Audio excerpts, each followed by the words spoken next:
माफ कीजिए, खून आपने देखा? मगर आपने देखा कैसे? मेरा मतलब है आप तो देख नहीं सकता, यही ना? जी हाँ, तो फिर मतलब आपने देखा कैसे खून होते हुए? इसकी मदद से। इसकी मदद से? अब क्या है ये सेंसर ग्लब है, इसमें सेंसर लगे हैं, उसमें से अदृश्य तरंगें निकलती हैं। उन तरंगों के सामने जो कुछ भी होता है उससे टकरा कर वो वापस लौटती हैं। उससे मुझे पता चल जाता है कि मेरे सामने क्या हो रहा है। यानी एक तरह से ये आपकी आंखों का काम करता है? हाँ, आप ऐसा कह सकती हैं। अरे मगर ये कैसे हो सकता है? हो सकता है। एक मिनट, आप एक महिला हैं, आपने चोटी बांधी हुई है। सर ये तो इन्होंने तुक्का लगाया। और आप एक खाते पीते घर से हैं, हेल्दी पुरुष हैं। ये तो तुक्का नहीं लगता है, सेहत तो है आपकी। वेट तो चेक किया था सर, थोड़ा कम दिखा रहा था।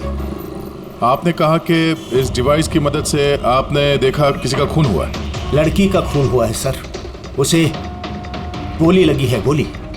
कहाँ? आई मीन यहाँ आसपास? नहीं, यहाँ नहीं, ये यहाँ का फर्श थोड़ा खुरदरा है, वो बहुत स्मूथ था, वहाँ सीढ़ियाँ भी नहीं थी। तो आप वहाँ से यहाँ इस जगह कैसे पहुँचे? पता नहीं, खून वाली जगह किसी ने मेरे यहाँ पीछे से मारा और उसके बाद मुझे पता नहीं। जब आँख खुली तो मैं यहाँ था। संजीव जी, कल रात एग्जैक्टली क्या हुआ था? आप जरा डिटेल में बताइए। दरअसल मैं बांद्रा की तरफ जा रहा था तो अंधेरी किसी सिग्नल पर मेरा ऑटो रुका। ये क्या था? ये क्या था? क्या? अरे इधर अंदर से लड़की की चीख सुनाई नहीं दी तुमको? की चीख? हाँ। आप क्या बात कर रहे हैं साहब? फिर आई क्या बात कर रहे हो साहब? अरे अच्छा, ये तुम रखो। खून वाली जगह जब मैं पहुंचा तो मैंने देखा कि एक लड़का और लड़की थी। लड़के के हाथ में पिस्तौल थी, गन। दोनों झगड़ा कर रहे थे, हाथापाई कर रहे थे। खून होगा पुलिस! दूसरी गोली! बस उसके बाद जब मेरी आंख खुली तो वो लड़के मेरा दस्ताना चोरी करने की कोशिश कर रहे थे और मैंने उन्हें पकड़ लिया।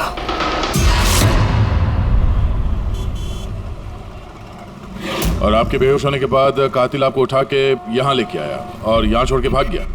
हाँ, हो सकता है।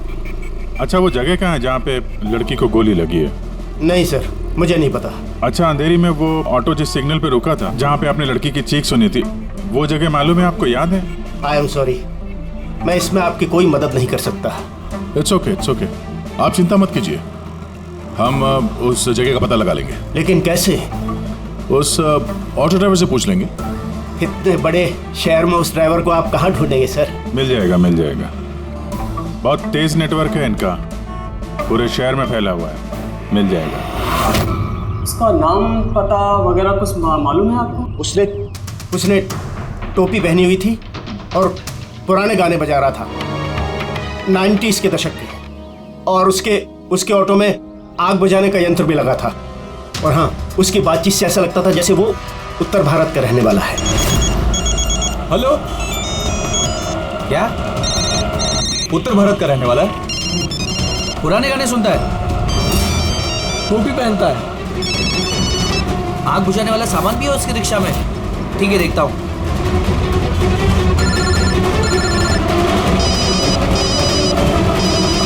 हेलो। अरे राजू। हाँ भाई। अरे सीआईडी एक ऑटो रिक्शा वाले को ढूंढ रही है जो टोपी पहनता है और जिसके ऑटो में फायर एक्सटिंग्विशर लगा हुआ है। टोपी हर्षद होगा भाई। हाँ राजू बोल। हर्षद, कल रात को तू अंधेरी सिग्नल पे था क्या? हाँ था ना, बोल। उधर से कोई पैसेंजर उतरा था क्या? हाँ, लेकिन वो तो अंधा था ना। क्यों, क्या हुआ उसको? अरे यार, उसके साथ एक हादसा हो गया।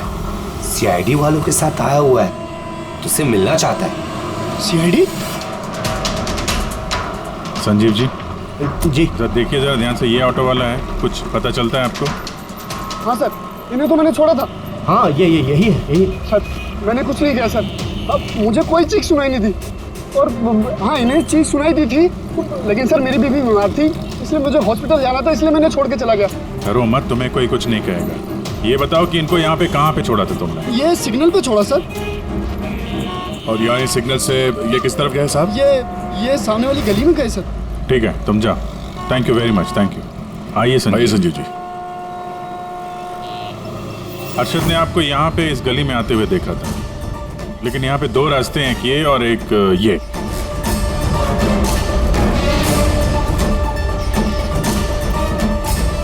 कुछ याद है आपको, किधर गए थे आप? संजीव जी जरा ठीक से सोच के बताइए कि आपने इनमें से कौन सी गली ली थी?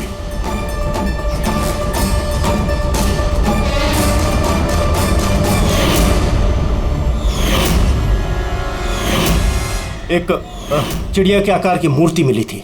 चलो हम लोग यहां से शुरू करते हैं। आगे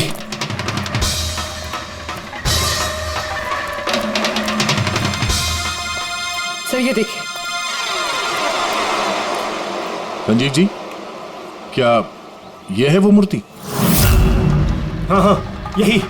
अभिजीत सर, मूर्ति मिल गई। ये क्या? ये गुड। ये अच्छा, इसके बाद संजीव जी, इसके बाद कुछ याद है? इसके बाद कहाँ गए थे आप? 3 गोले दिखाई दिए। तुम लोग इस तरफ देखो, हम इधर देखते हैं।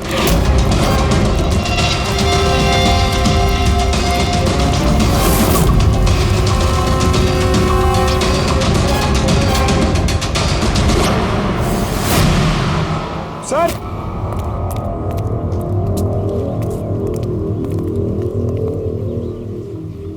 हाँ यही वो राउंड शेप में, एक के नीचे एक।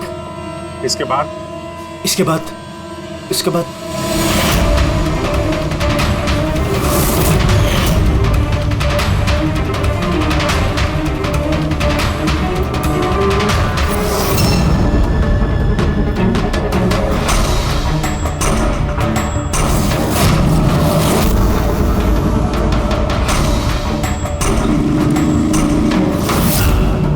इधर। हाँ ये संभाल के। अरे सर, घूम फिर के वहीं आगे जहाँ से हमने शुरू किया था। तभी तो संजीव जी को आवाज सुनाई दी।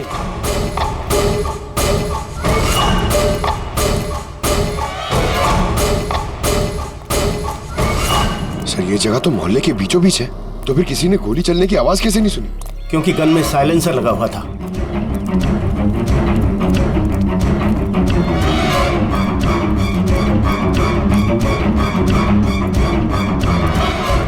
आई एक स्टेप है, संभाल के।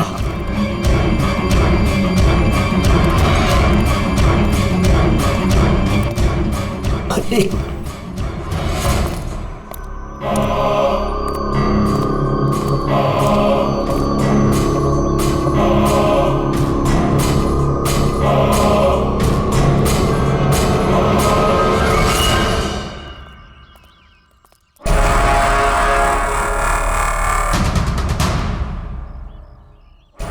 क्या हुआ?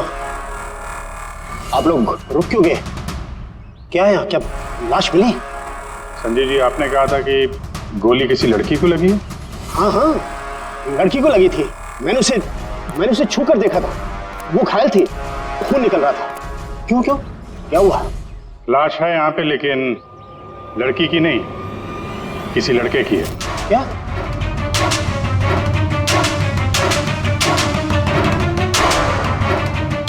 He's dead.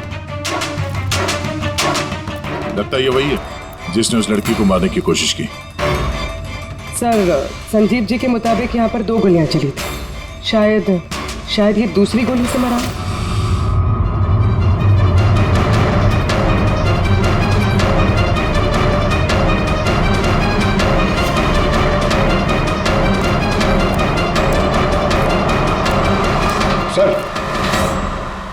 सर खून तो यहां भी पड़ा।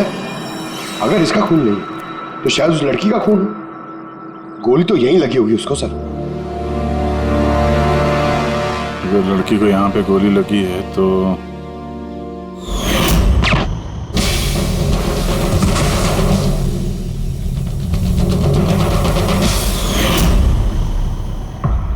आपने कहा था आपके सिर पे किसी ने पीछे से वार किया, तो ये दूसरी गोली चलने के बाद आपको लगा था या दूसरी गोली चलने के पहले? नहीं, दूसरी गोली चलने के बाद। सर क्या है ये सब, कुछ समझ में ही नहीं आ रहा है। सर खून तो बहुत बहा है, वो लड़की पक्का घायल हो गई। सर ना तो मोबाइल मिला है और ना ही वॉलेट, कोई आइडेंटिफिकेशन नहीं है। और सर इसके हाथ और उंगली पे जो निशान है, ऐसा लग रहा है कि किसी ने घड़ी और अंगूठी चुरा ली होगी। तो कहीं दोनों को लूटने के इरादे से तो नहीं मार दिया? तो ये पता करना पड़ेगा कि लड़की कहाँ है। अगर घायल है तो किसी हॉस्पिटल में होगी, और अगर मर गई तो खूनी उसकी लाश ठिकाने लगा रहा होगा। जरा पता करो मिसिंग पर्सन ब्यूरो से, इसके बारे में कुछ पता चलता है क्या? बस क्राइम स्पॉट वाली जगह पर उस जमीन पर जो खून मिला था, डीएनए टेस्ट के मुताबिक वो खून किसी लड़की का। भले ही वो लड़की उस वक्त वहां पर मौजूद नहीं थी जब आप लोग वहां गए, लेकिन क्राइम होते वक्त वो लड़की वहां पर जरूर मौजूद थी। और सर वारदात का वक्त है रात को 11 से 1 बजे के बीच। तो सही है, संजीव भी तो वहीं पर था 11 बजे आसपास। हाँ सर, और संजीव जी को बेहोशी की हालत में लाकर वहां छोड़ दिया जहां पर वो हमें मिले थे।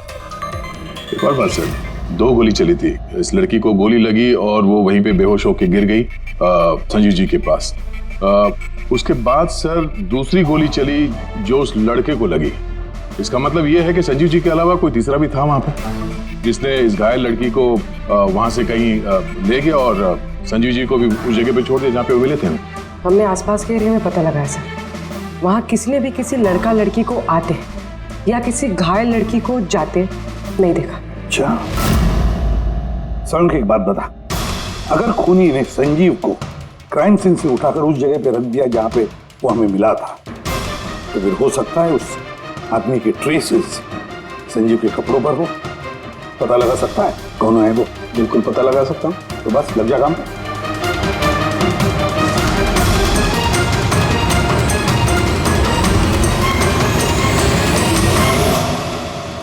सर हाँ, लाश की पहचान हो चुकी है। उसका नाम अनिकेत है सर। उसके घर वालों ने उसके गुमशुदा होने की रिपोर्ट लिखवाई थी। अनिकेत, देखिए आपके भाई अनिकेत की बॉडी हमें एक बंद कारखाने में मिली। क्या बता सकते हैं ये वहां किस लिए गया था? आपके भाई का खून हुआ है, बेहतर होगा कि आप लोग हमसे कुछ छुपाइए मत। अगर आप सच नहीं बताएंगे तो फिर हम मुजरिम तक कैसे पहुंचेंगे? सर ऐसा कुछ नहीं है, पिछले कुछ दिनों से बड़ा अजीब सा बर्ताव कर रहा था ये। अजीब यानी? अक्सर बाहर रहते थे सर, पूरा दिन। हमने कई बार उनसे पूछने की कोशिश की, लेकिन कुछ नहीं बताते थे। कल भी सुबह 11 बजे से चले गए थे। कहाँ गए थे कुछ बताया नहीं। पूरा दिन सर वापस नहीं आया। जब सुबह उठकर देखा तो पूरी रात भी वापस नहीं आया था। तब जाकर मैंने पुलिस में रिपोर्ट लिखवाई सर। पूरे दिन इससे फोन पे बात नहीं हुई? सर मैं पूरा दिन फोन करता रहा, लेकिन फोन ही नहीं मिल रहा था उसका। ऐसा कब से चल रहा था? सर पता नहीं कब से, पिछले कई सालों से तो ये सिंगापुर में थे। अभी कुछ ही महीनों पहले इंडिया आए हैं, तब से सर ऐसे ही बिहेव करते हैं। सिंगापुर में क्या काम करते थे ये? वहाँ होटल में जॉब करते थे। ये शादीशुदा था? नहीं सर, शादीशुदा नहीं था। किसी लड़की के साथ इसकी दोस्ती थी? क्योंकि मरने से पहले ये किसी लड़की के साथ झगड़ा कर रहा था। पता नहीं सर, हमें तो बिल्कुल मालूम नहीं किसी लड़की के साथ इसका कोई अफेयर या फिर कोई दोस्ती, हमें नहीं मालूम सर।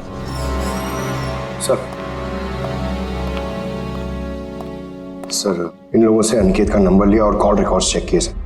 उसमें पता चला कि एक भी लड़की का नंबर नहीं था सर, सिर्फ मर्दों से बात करता था और ज्यादातर वो उसके साथ काम करने वाले थे। और सर मौत से पहले भी उसने किसी को फोन नहीं किया था अपने फोन से। एक भी लड़की का नंबर नहीं, ये तो बड़ी अजीब बात है। सर, सीधे साधे आदमी थे, सिर्फ अपने काम से ही मतलब रखते थे। ठीक है, आप लोग जा सकते हैं। अगर जरूरत पड़े तो आपको फिर से बुला लेंगे। सर, कल कारखाने जाने से पहले यह अनिकेत पूरा दिन एक ही जगह पे था। कौन सी जगह? Sir, coffee shop. सर, इसके क्रेडिट कार्ड रिकॉर्ड से साबित होता है कि इसने पूरा दिन उस कॉफी शॉप पे अपना क्रेडिट कार्ड स्वाइप किया था। हाँ सर, इसके फोन की लास्ट लोकेशन भी वो कॉफी शॉप ही थी। कौन सा कॉफी शॉप है ये? पीलो कॉफी शॉप। जाओ इस पीलो कॉफी शॉप में और पता लगाओ ये दिन भर वहां बैठकर कर क्या रहा था। अच्छा,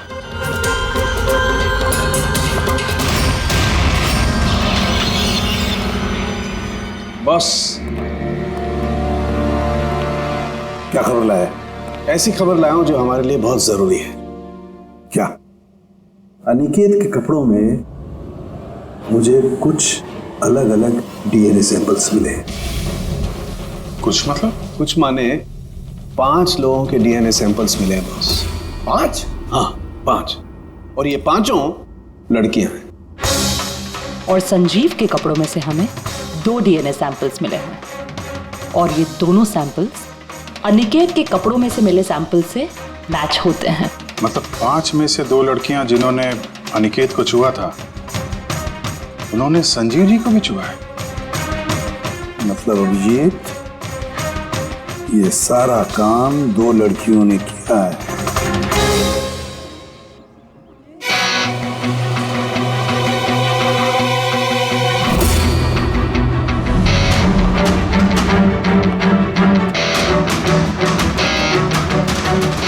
जरा ये फोटो देखिए, आप इसे पहचानती हैं? कल ये पूरा दिन यहाँ आपके कैफे में ही था।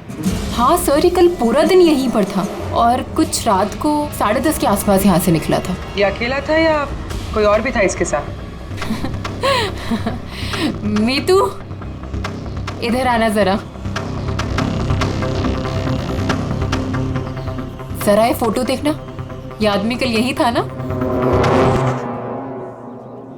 तो इनको बताओ कि ये अकेला था या फिर किसी और के साथ में था। ये तो अनिकेत है। ये कभी अकेला नहीं आता था, हमेशा भीड़ साथ लाता था।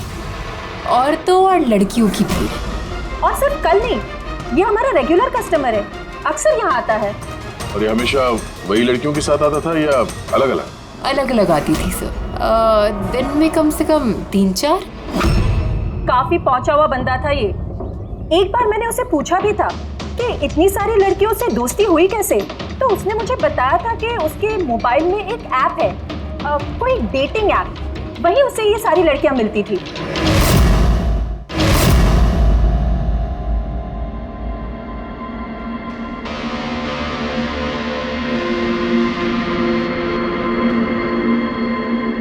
कुछ पता चला? हाँ सर, अनिकेत के डेटिंग ऐप के बारे में पता चल गया। मैचअप नाम है उस ऐप का। मैचअप? कहीं ये शादी करवाने वाले जैसे कुछ ऐप तो नहीं? हाँ, वैसा ही कुछ है, लेकिन अनिकेत ने इस ऐप का गलत फायदा उठाया। उसने इस ऐप के जरिए कई सारी लड़कियों से कांटेक्ट की, उनसे दोस्ती की, पर शायद शादी वो किसी से भी करना नहीं चाहता था, सिर्फ टाइम पास कर रहा था। ये चैटिंग सिर्फ इस ऐप पे होती है और किसी के भी नंबर्स है नहीं इस ऐप पे। सर, हमने ऐप डेवलप करने वाली कंपनी से 4 लड़कियों के बारे में पता लगाया है जिनसे अनिकेत सबसे ज्यादा टच में था। इनफैक्ट हत्या वाले दिन भी वो इन लोगों से कैफे में मिला था। पूरी बात कर रही है इनसे। इनमें पहली लड़की है मोना। हाँ, मैं मिली थी उससे कॉफ़ी शॉप में करीब 4 बजे। कॉफ़ी पी थी एंड थोड़ी बातें भी की थी हमने। फिर मुझे निकलना पड़ा, कुछ काम था मुझे अर्जेंट। सर, इसका कहना है कि कॉफ़ी शॉप के बाद ब्यूटी पार्लर गई और वहाँ से एक मूवी के प्रीमियर पे। दूसरी है रूपाली। तो बताइए, आपकी क्या कहानी है? वो बहुत दिनों से पीछे पड़ा था, मिल लो। बहुत ही बोरिंग था, आई टेल यू। एक कॉफ़ी मैंने बहुत मुश्किल से झेली उसके साथ, और जैसे ही कॉफ़ी ख़त्म हुई मैं तो वहाँ से निकल गई थी। उसने बताया कि सर वो अनिकेत से 6 बजे मिली थी और उसके बाद फैमिली फंक्शन अटेंड करने अंधेरी गई थी। और ये तीसरी अंजू है सर। उसके साथ तो वक्त का पता ही नहीं चला। कितनी प्यारी बातें करता है वो। पता है, हमने ढेर सारी बातें की। अचानक से उसने कहा कि उसको कहीं जाना है। हमने डिसाइड किया कि हम अगले हफ्ते फिर मिलेंगे, और फिर वो चला गया। ये लड़की कॉफी शॉप से बाहर निकली नहीं। इसके स्टेटमेंट के मुताबिक ये कॉफी शॉप में ही बैठी रही, कॉफी शॉप बंद होने तक, 12 बजे तक। सर इनके स्टेटमेंट्स हमने क्रॉस चेक किए, सच ही बोल रही हैं। सर संजीव जी के हिसाब से लड़की को गोली लगी थी। अब इन तीनों को चेक किया है, उनमें से तो कोई घायल नहीं। तुमने 4 लड़कियों का जिक्र किया था, ये चौथी लड़की कौन है, कहाँ है वो?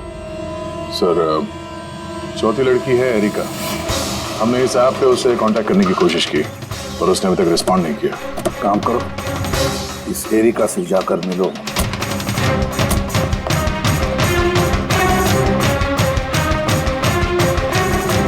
रजत जल्दी तैयार हो यार, कितना टाइम लगाओगे?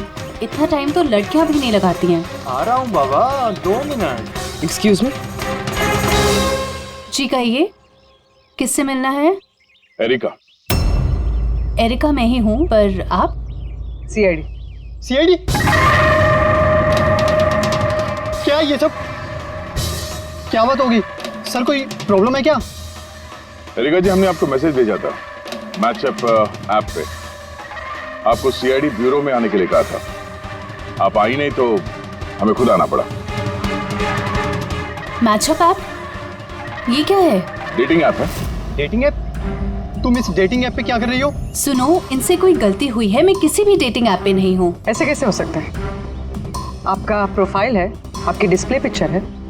देखिए, मैं शादीशुदा हूँ, मैं किसी भी मैरिज या डेटिंग ऐप पे नहीं हूँ। ये है मेरे हस्बैंड रजत और मैं अपनी शादी में खुश हूँ।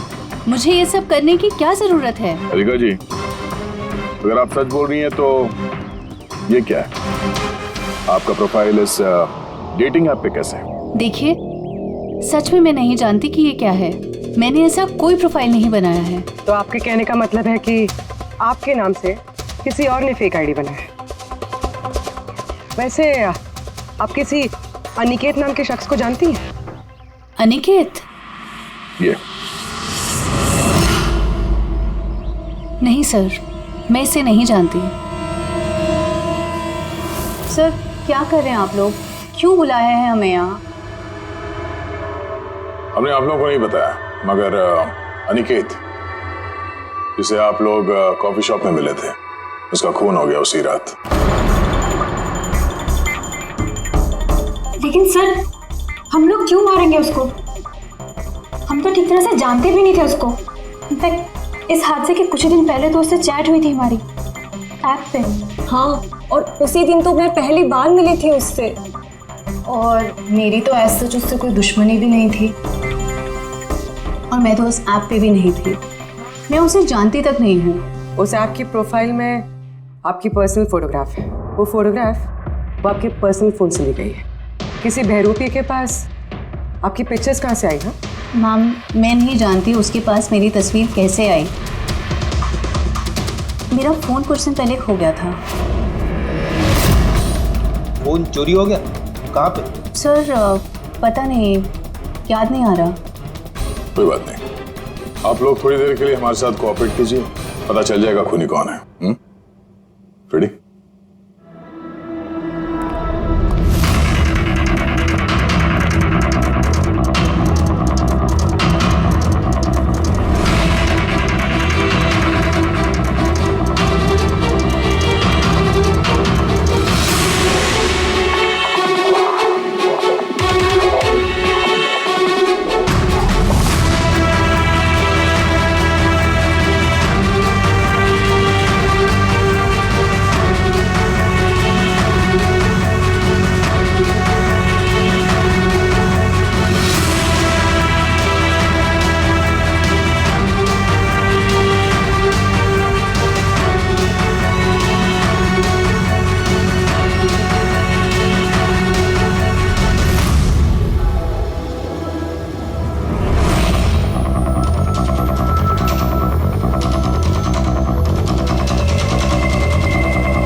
संजीव जी, इनमें से कोई भी वो लड़की नहीं है जो मौका वारदात पे थी?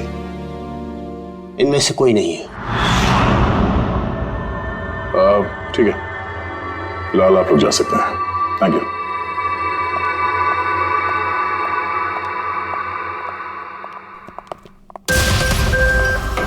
नहीं सर, इनमें से तो कोई नहीं है। सर बाकी तीनों की तरह एरिका को भी कोई चोट नहीं है, लेकिन वो लड़की घायल थी। वो तो ठीक से चल भी नहीं सकती थी। लेकिन सरोखे बता रहा था कि उसने जब संजीव के कपड़ों के डीएनए टेस्ट करवाई तो उसमें 2 औरतों के ट्रेसेस मिले। चलो एक घायल हो सकते मगर दूसरी लड़की, वो तो इन चारों में से कोई एक हो सकती है। सर इन चारों के पानी के झूठे ग्लासेस फोरेंसिक भिजवा दिए, रिपोर्ट आती होगी। सर वो दोनों लड़कियों का डीएनए इन चारों से मैच नहीं हुआ सर। क्या मैच नहीं हो रहा है? ये दोनों लड़कियां हैं कौन? एक मिनट। क्या हुआ संजीव?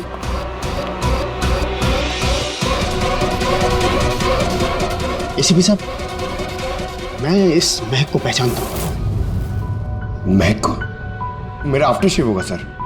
नहीं, ये वो महक है जो मैंने खून की जगह पर महसूस की थी। ये वही है। कॉफी और चाय?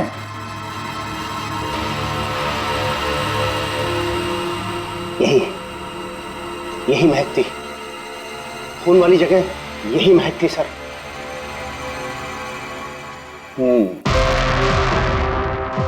और मुझे पंकज की कमीज की आस्तीन पर कॉफी के दाग मिले। हाँ सर, वो सुबह कॉफी बना रहा था ना तो थोड़ी गिर गई थी। मतलब सालू के साथ क्राइम सीन पे कॉफी और चाय की मिलीजुली महक थी। क्राइम सीन पे या कातिल पे? चाय और कॉफी की मिली-जुली स्मेल किसी इंसान से तभी आ सकती है जब वो बार-बार चाय कॉफी बनाता हो, जैसे कि कोई कुक या फिर कॉफी शॉप में काम करने वाला, जैसे पीलो कॉफी में। पूर्वी एक काम करो, एरिका से पूछो क्या उसका फोन पीलो कॉफी शॉप के आसपास खोया था क्या? सर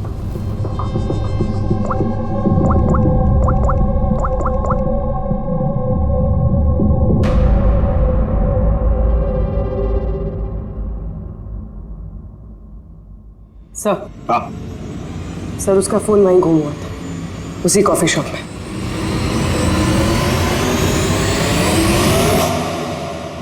ये लड़की ये यहाँ पर अक्सर आती है ना? हाँ, इसको देखा तो है यहाँ। इसका फोन गुम हो गया, तो जब इसका फोन गुम हुआ था यहाँ पर ड्यूटी पे कौन था?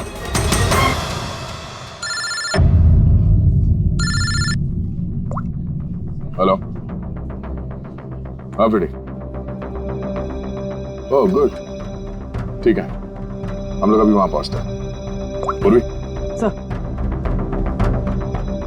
फ्रेडी का फोन था, उस हॉस्पिटल का पता चल गया जहां उस घायल औरत को एडमिट किया। सर वही औरत जिसने अनिकेत का खून किया? हाँ वही, हमें अभी वहां जाना होगा। सर अभी हमें निकलना होगा, लेकिन जब तक हमारी पूछताछ पूरी नहीं हो जाती कोई भी कॉफी शॉप छोड़ के जाएगा नहीं।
एक्सक्यूज मी, मुझे अपनी बहन को डिस्चार्ज कराना है अभी।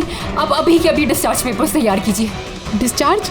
कोमा में अभी वो? देखिए मुझे सब नहीं पता, हमारा निकलना यहाँ से बहुत ज़रूरी है, आप कीजिए। पैसे कैसे डिस्चार्ज कर दूँ? इनकी जान से भी ज़्यादा ज़रूरी है। देखिए आप मुझसे ज़्यादा बहस मत कीजिए, मैं बोल रही हूँ मेरे पास टाइम नहीं है, मुझे सब नहीं पता, आप जल्दी कीजिए।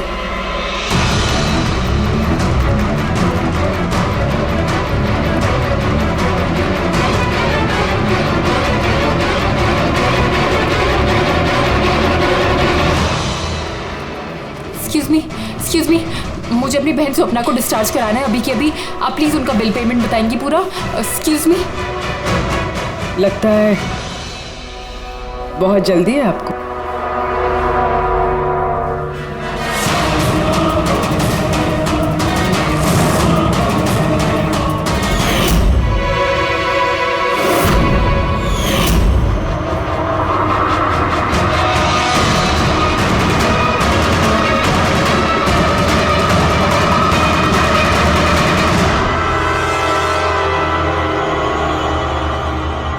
कैफे पे वो फोन कॉल तो हमारी चालती। हम देखना चाहते थे कि घायल लड़की की झूठी खबर के झांसे में कौन फंसता है। और तुम फंस गई। ये भी नहीं देखा कि सीआईडी तुम्हारा पीछा कर रही है। तुम खुद हमें यहाँ पे लेके आएंगे और अब भागने का कोई फायदा है नहीं, इसलिए तुम्हारे लिए बेहतर यही होगा अपना जुर्म कबूल कर लो।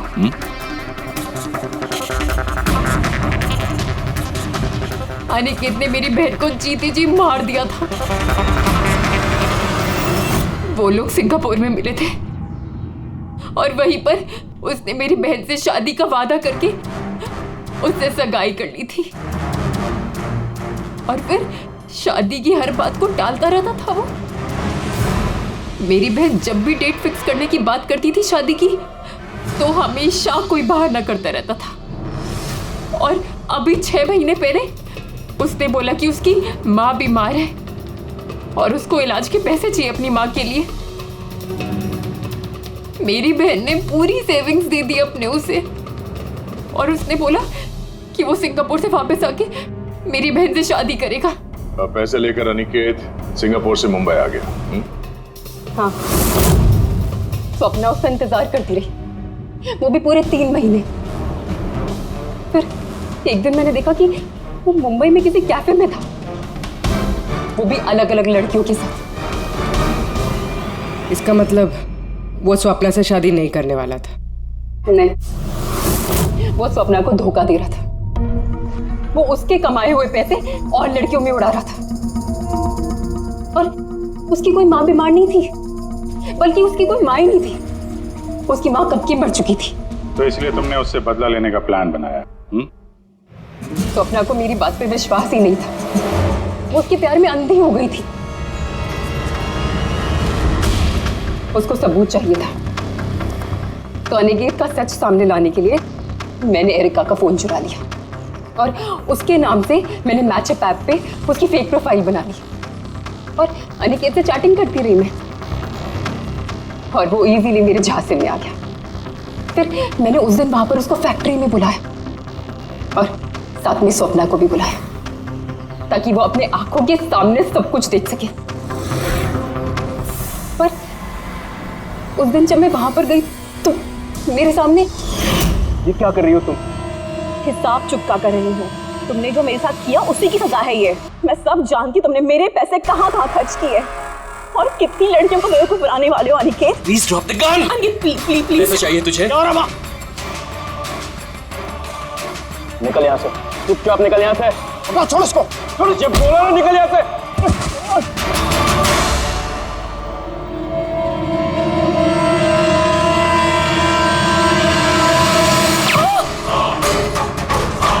गोली मार दी, गोली चला दी, गोली चला दी पुलिस। दूसरी गोली मार दी पुलिस। पुलिस!